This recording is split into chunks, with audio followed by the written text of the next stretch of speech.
Welcome back, Bisons. Today we are going to be discussing everything that I read in the months of June and July. For those of you who have been paying attention, I have had a very rough reading year. It has been lots of DNFs. I never DNF books, lots of flops, and I've been really struggling. But I have good news. July and June were full of bangers. I have some books to recommend for once. Thus, me letting you guys know. So the first book we're going to discuss is Half a Soul by Olivia Atwater. The genre of this book is historical fiction and fantasy romance. It's like a Regency fairy tale kind of vibe. Half a Soul is about our main character Dora as she grows up in Regency England, and she is now coming of age and needs to enter into her season. And she's kind of struggling here because she's considered to have half a soul, meaning that a fairy has taken part of her soul. And so she's a little bit odd and off-putting and weird. And because of this, the people who take care of her don't think that they're going to be able to find someone to marry her. So she's not excited for the season, and she really just wants to be like left alone. She wants to be a spinster because she's like, I know I'm weird. I know no one understands me. But I'm not going to try and make anyone understand me. But then her cousin finds out about someone named Lord Sorcerer in London. And so she begs her mom to take them to London and debut there instead. So they go, and Dora successfully captures the attention of Lord Sorcerer, but it just turns out that he is the most hated man in Regency England. So the two of them are reluctantly paired together, and through this, he tries finding a solution to fixing her half a soul problem, and she helps him with a plague that is riddling children in the area. So they kind of work together to help each other with their different problems. I really enjoyed this book because the half a soul is something that was common in those days, and it was the phenomenon they used to describe neurodivergence because they didn't know at the time that that is what it was. And I just really appreciated having a neurodivergent main character. It kind of like, I'm really fascinated with Regency England because all of those rules and like all of the society stuff makes no sense to me. Like, you look at it in retrospect and you're like, what were they doing? Who came up with this stuff? Why did everyone just agree? Society is very complex to me. I don't get it. So I definitely related to Dora in just thinking everything was stupid and pointless. I also just love the mixture of the fairies and the Regency period. I love balls. I love the gowns, all of the societe stuff. I think that's super fun, the matchmaking. I really liked the dynamic between Dora and the Lord Sorcerer. They are very blunt with each other and very honest with each other, and it leads to them saying very puzzling things in a very entertaining way. You could definitely feel the chemistry between the two characters, which is a short book, so it's kind of impressive how they were able to establish that. I really liked Lord Sorcerer as well as a character because he's very angry at the injustices of the world, but at the same time, he feels completely hopeless because there's just so much wrong with the world and he doesn't even know where to start. And Dora kind of comes in and is like, let's just work on what's in our control. Like, let's just better our corner of the world. And I liked that aspect because I too often get very overwhelmed with the state of the world, and I feel like there's nothing I can do to fix anything, so I just have to sit there and feel hopeless for a little bit. So it's a nice reminder to just, be a light in your community and try and affect things positively where you can. But overall, it was a really fun read, super easy, super short. I picked this book up because I was in a slump, and it definitely helped bring back like the excitement of reading again. So I rated it 5 stars. Yes, ladies and gentlemen, that is our first 5-star rating of the season. Yup, half a soul. Next up, for a very drastic turn in genres, we have The Buffalo Hunter Hunter by Stephen Graham Jones. This is a very dark story. This was my first Stephen Graham Jones book. He's been on my radar for quite a while because he's Sam's favorite author. So I've been meaning to read his books for quite a while now. And I was at the library and they had this book in the new releases section that they just got it in. And I was like, this is a sign. It's available. I should just check it out and read it. The genre of this book is horror and historical fiction. We are out west in Montana. The year is 1912, and a member of the Blackfoot tribe is detailing his life to a Lutheran pastor who's writing this all down in a diary. and we are the grandchild of this pastor reading through the diary entries. Are you following? Are you following? This gives it a very creepy vibe because you're getting portions of his name is Goodstab. You're getting portion of Goodstab's story, like chapter by chapter, but you're also hearing about the pastor's life, which I can't remember the pastor's name. So I just remember he had a French last name, but so we hear like this pastor's perspective on Goodstab's stories of him telling him things that have happened in his life. And it becomes clear that something's just a little bit not right about him. And I don't want to detail what, because honestly, I think you should just go into this book blind, knowing as little as possible, which is what I did. And the story really surprised me in a good way. But it is a very dark book. So I would look at the trigger warnings before reading because there's a lot of violence against animals, which I have a really hard time with. So that was difficult, but I took breaks and I stomached through it because the story is super important. And this book is only horror because there's nothing more terrifying than stuff that actually happened in history. And this is based off of the Maria's. Actually, okay, this might be a spoiler, so I'll insert a time to jump to if you don't want to get spoiled. But this book's foundation is based off of the Maria's massacre, which did happen, and it's a part of history that is often erased because it makes white people look bad. And who writes the history books? White people. So it's a forgotten piece of history that is very dark, and that's what makes the story so difficult. It's definitely not an easy read, but you confront truth head on in a really good way. And a really, like, the biggest complaint I've seen about this book is people are upset about his writing style because Goodstab does not change his language to suit the white man's needs, which I think is intentional, and I think it was a good choice. I think if you're struggling with the writing, you just need to keep going, and eventually you'll start to pick up what things mean and what is being said. You might be confused in the beginning, but I promise it's worth sticking through and reading to the end.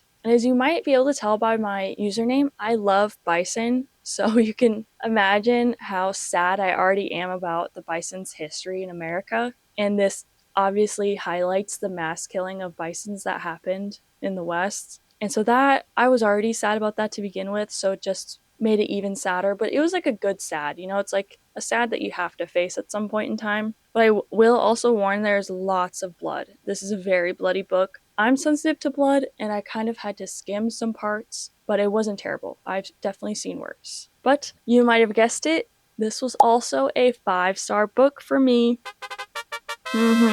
5 stars. I would recommend this book if you like horror. I 100% recommend this book. I don't want to reveal what's going on with Goodstab because I feel like that is a fun revelation to make while reading as well. I would recommend. Next, I read Blood Beneath the Snow by Alexandra Kennington. The genre of this one is romantasy. I checked this one out from the library because I really needed a book and it was available to check out right away. So I checked it out, and that was a mistake.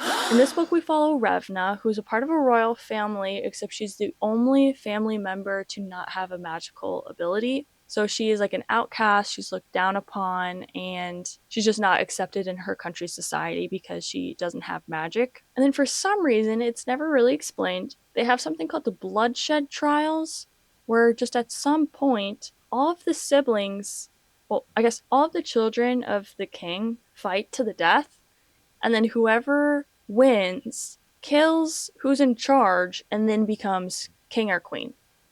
That just doesn't really feel like a sustainable royal family system, but that is what we're working with here. So Revna really wants to compete in the bloodshed trials, but she's at a severe disadvantage because she does not have magical ability and all of her brothers do. So that's kind of like our initial clue in as to what's happening. Unfortunately, there's somebody called the Hellbringer who wears a mask and has a voice distortioner so that his identity can stay hidden. He is working for a country that they're at war with, and his magical ability is that he can kill someone with the snap of his fingers, which kind of feels like if you had that person on your team, you shouldn't lose a war.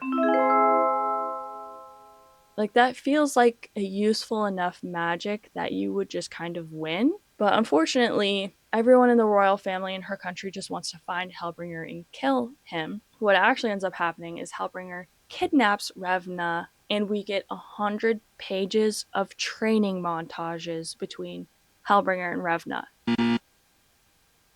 The pacing of this book, absolutely abysmal. I couldn't believe it. The first 2 chapters had a lot going on, and then I swear for 250 pages, nothing happens, and it is so hard to get through. I don't even know why I finished this book, but I did. But then somehow it started getting really good at the end again, and it's the first in a series, so now I'm wondering, do I read the next book? I don't know. I feel like I shouldn't, but sometimes I do this to myself where I just read bad books. This book put me back into a reading slump, and I rated it 2.5 stars.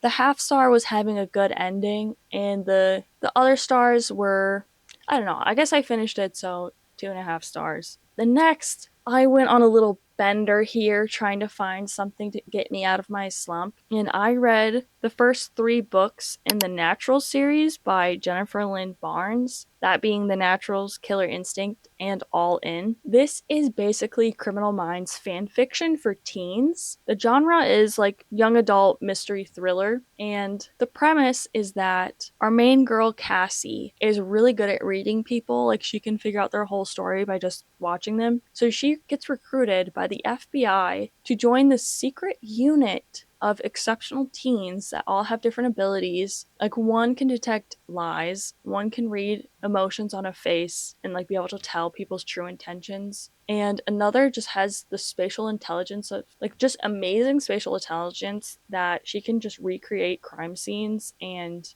decide what could and couldn't have happened in those spaces. And she's just good at math. I don't know, her role is kind of a little confusing. She's kind of just like the nerd, I guess. So she gets sent to this house and she's living with these people. And originally I was intrigued. Have I ever watched Criminal Minds? No. Do I know about serial killer profiling? Yes, I've listened to the Mindhunter book. And by listen to, I mean Sam was listening to it in the car and I was sitting next to him and I listened to the book. So I know a thing or two about profiling serial killers. But the goal of this group of people is to solve cold cases, but in all of the 3 books I read, they somehow end up in an active case. Like, every single time, they're somehow in an active case, but they're not supposed to. And somehow each of these active cases are all like tied in with each other, which is just puzzling. I think the first book was good to get me out of a slump because it's very fast paced, easy to read. There was good plot twists at the end that made the payoff feel worth it. The reason I had to stop reading it is I couldn't read the last book. I couldn't. The first book, we were introduced into a love triangle, and I grew up in the Twilight Hunger Games era, okay? I'm a big fan of a love triangle. Was I Team Jacob as a kid? Yeah, I've changed my mind as I've gotten older. Was I Team Gale as well? Also changed my mind on that one too. Let's just say I've grown as a person. But I do love a good love triangle. And the first book was fun because, like, there's these 2 boys that are kind of establishing that they're interested in her, and the dynamic is fun, the banter is fun. The second book, the stakes are like on for her to pick someone, and then the person she picks, I was like, girl, why? She definitely has the I can fix him mentality, and it worked to her disadvantage. I was so sad when she picked who she picked. Would not have been my choice. So already that was disappointing. And then, so this is the second book. We go into the third book, and now the character she didn't pick is just really mad and is just being really mean and terrible all the time. And she just feels bad because she's like, I did this. And it's just really unsatisfying because part of the entertainment was how they all interacted with each other, and now they just kind of all hate each other. So by the end of the third book, I was just like, honestly, I fear I didn't care about the mystery. I just cared about the love triangle.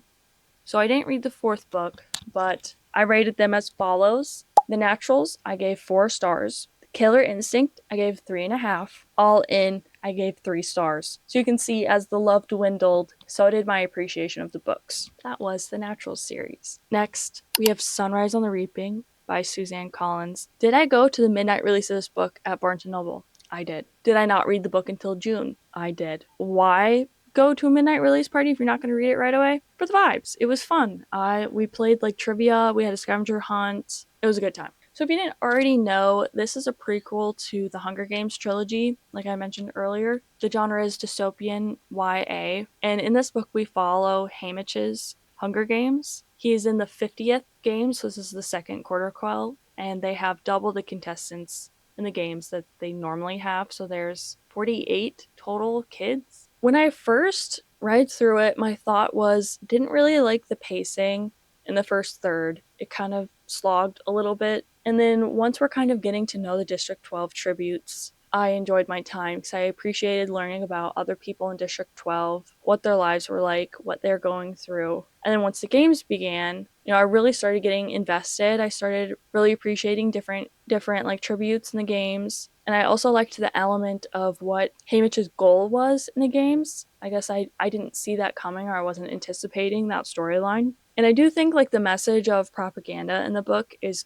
a good message, but I also feel like that message was talked about in all of her books. Now keep in mind, I still really enjoyed this book, but I just feel like I need to say what I need to say. And I'm sad about President Snow's representation in this book because, like in the trilogy, he is this chess player, You have to think 5 steps ahead to figure out what Snow is up to or what he's planning, what he's doing. With Haymitch, Snow is just like, yeah, so this is what I'm going to do to you. Suck on that. And it doesn't feel like Snow. Like he's in his 40s or 50s, I think, in this book. And I don't know, I feel like he could have been more of the cryptic leader that he was in the trilogy. Because he's always been like a smart person. He's evil, but he's smart. I also wish that we met new capital people. Like there's a few different designers and stuff like that, but we don't meet any new victors that we haven't already heard of. And the main capital people are the capital people we already know. So it just makes the world feel really small. So I really wish we could have met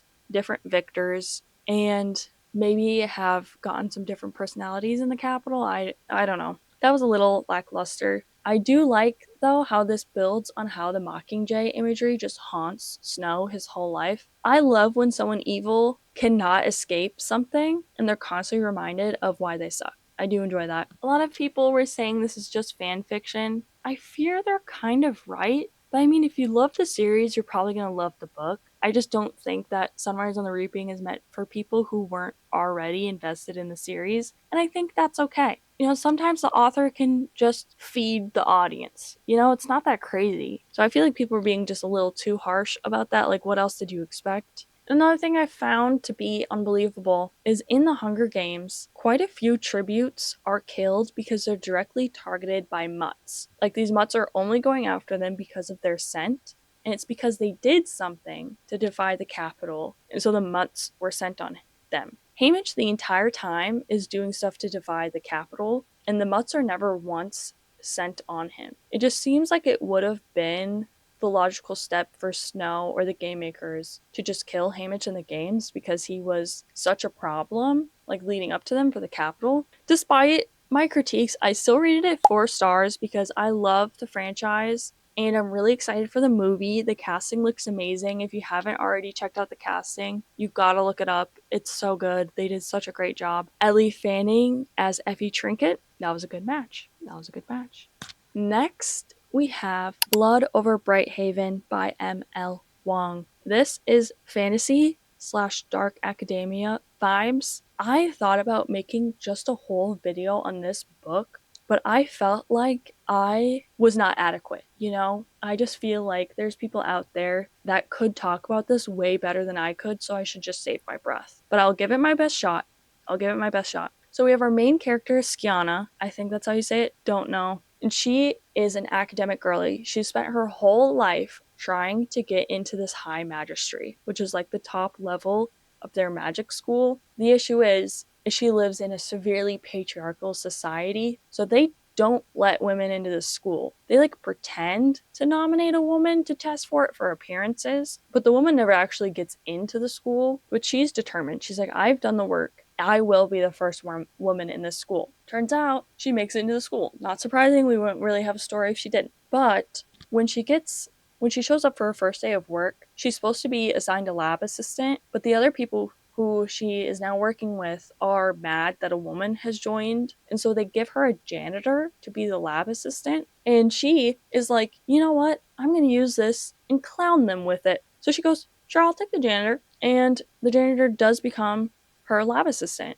and they work together. So, how this is set up is that there's a magic system that this world runs under, and because of this magic system, they're able to have like an industrial town as we would see maybe like 1920s esque US, like that kind of industrial. And their magic system is basically like coding. Like they have a typewriter type thing that they use to type in code where they need to find an energy source, and then once they find that energy source, they reroute the energy into whatever they want to use the magic for. So I really like that magic system. I thought the coding idea was smart. And the magic system heavily focused on the cost of magic. Like you can't just use magic for whatever you want.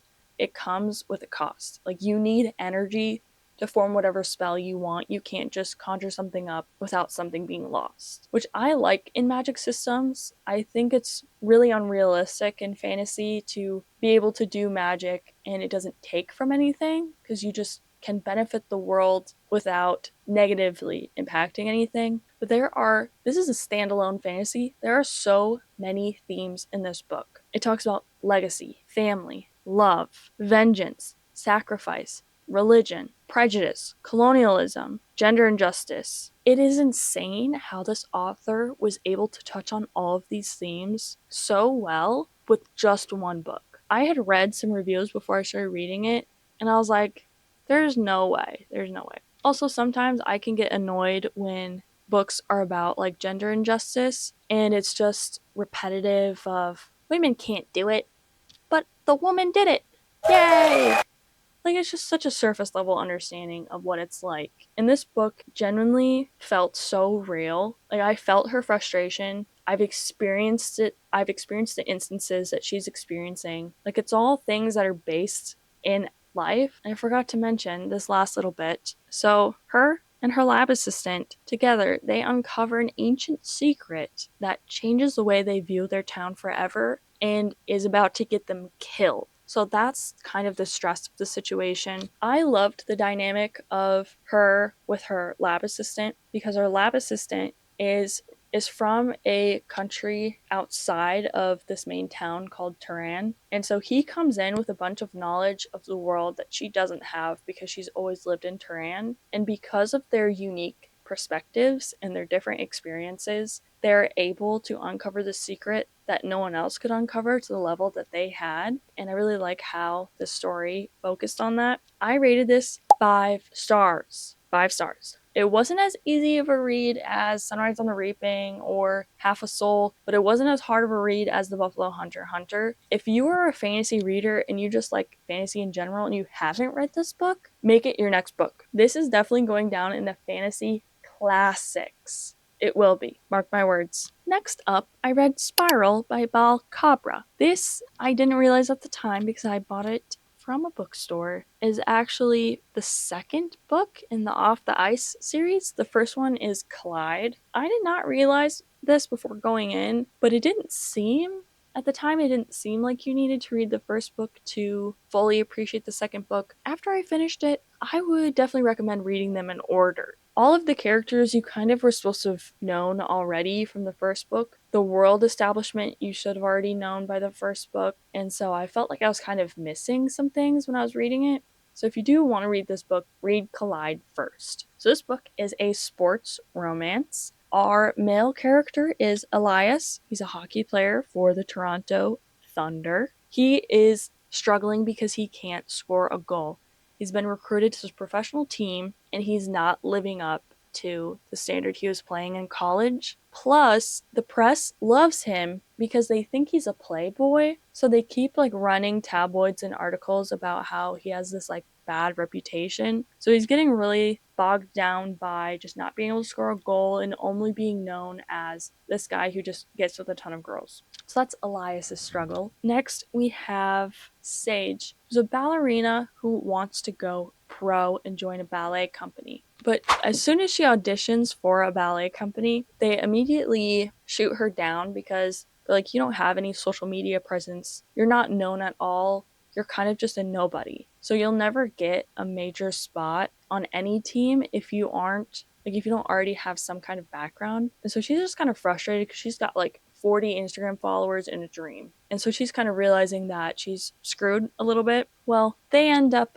meeting mysteriously and they realize their different predicaments and how the other person could solve their problem. Because if Elias is serious with Sage, he will no longer be a playboy and he will, be with someone officially. And if Sage is with Elias, she will get Instagram followers because he's already very popular on social media. So, thus is born a fake dating book. Yes, that is the trope of this book. Besides missing some stuff from not reading the first one, the story was still very fun and very cute, and I really liked the chemistry between the two characters. The only weird thing is that Elias would do a lot of really uncharacteristic things. Like, I don't even want to get into it. Like, I don't even want to talk about what was weird about him. I don't like when you read about a character and they have a personality they're like presenting out into the world, and then like once they're in a relationship and you get to know them deeper, they start acting like way different. That freaks me out. But besides that, I did enjoy it, but also it felt all wrapped up and ready to go, and I realized there were still 80 pages left to the book. When I tell you nothing happened in those 80 pages, it just felt like we were going on and on and on. And so that annoyed me because I read the first part of the book in 2 days, realized there was 80 pages left, and it took me a week to finish those 80 pages. But despite all of that, I rated it 4 stars. Would recommend if you like sports romances and the fake dating trope. Next up, we have Fang Fiction by Kate Stayman London. This is a paranormal romance. Our main character is named Tess, and she really loves this romance vampire series called Blood Feud. And she's also heavily involved in like the wiki for this fan club. And the fan club currently has a conspiracy that the characters in Blood Feud are actually real. Like they have pictures they've posted online that it's like, hey, look, these are the characters. And they'll post a picture from like 10 years earlier and go, hey, look, here's the characters here. And they look exactly the same. It's almost like they're vampires and they're not aging. So there's kind of this weird conspiracy, right? And one night she's working at her hotel that she works at, and one of the vampires from the book comes up to her and is like, yeah, so that Blood Feud series, it's real, and we're all trapped on an island and can't get off. And she makes it Tess's problem, and now Tess has to figure out how to get all of these vampires off this island. And the solution is sending her to the island. Cue Human Tess on Vampire Island. This book was very fun and lighthearted, despite the seriousness of potentially dying from vampires. It was still very cute. If you love the Twilight kind of vampires or the Vampire Diaries kind of vampires, I think you'd enjoy this book. Also, if you're just like, if you've ever been a part of a fandom, like a diehard fandom, I feel like you'll find a lot of stuff that you'll relate to in this book as well. It was just a great, easy, fun read. Wasn't difficult to get through. Rated it 4 stars. Last up, we have The Night We Lost Him by Laura Dave. This was a book club book from the book club that I have with my sisters. Anyone who's interested and wants to follow along, our next book is Better Than the Movies by Lynn Painter. That is your assigned reading for next month. If you want to be a part of this book club, I'll check back in later. This book is supposed to be a family drama murder mystery thriller. That's the vibe we're going with. When I tell you, this whole book would have been one chapter if just any of the characters could talk to each other. Like, no one communicates with these people. The main character is like trying to solve the death of her dad. Like, her and her brother both feel like there was foul play. They don't feel like he died accidentally, which is what they're claiming. And the whole time they go up and ask people questions, they're just like, oh, seems like you didn't know your father very well.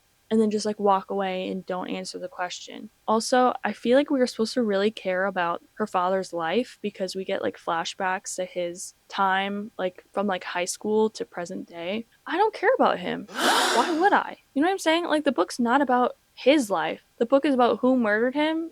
I don't know. I couldn't get myself to care about his story because he too had so many problems because he just acted like life was so serious and couldn't communicate. Like the whole premise would have never happened if he had just gotten together with one person and they had stayed together. The whole book wouldn't exist. It's just, I don't know. I just had a hard time believing in the murder. I had a hard time believing in the stakes because it just felt like the author was trying to highlight farm, you know? It's like she wanted the notes on the Kindle app to be through the roof. She wanted 4,000 highlights on that sentence. She did. Because she was just talking about love. Like it was this like mysterious thing that no humans understand. And maybe love means this. Maybe love means something else.